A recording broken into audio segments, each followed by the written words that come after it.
All right, YouTube. So I just upgraded my RAM. Took a long time to upgrade just because it wasn't reading the sticks at first, so I had to do a few things. But now what's happening is I went from 8 gigs of RAM to 16 gigs of RAM, and hardware reserve is 11 gigs of RAM, which for some reason there's something not right about that. And I have only 3 megs free of RAM. I have nothing running other than my browser open. So my browser open shouldn't be taking um, 3 gigs of RAM right now.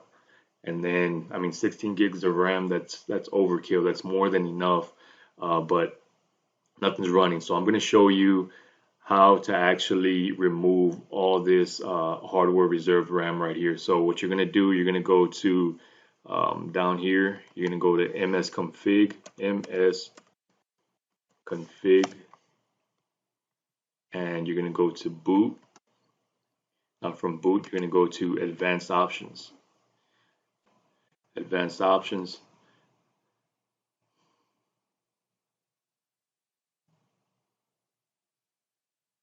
So from here, you're going to go to apply, okay, and we're going to restart the computer.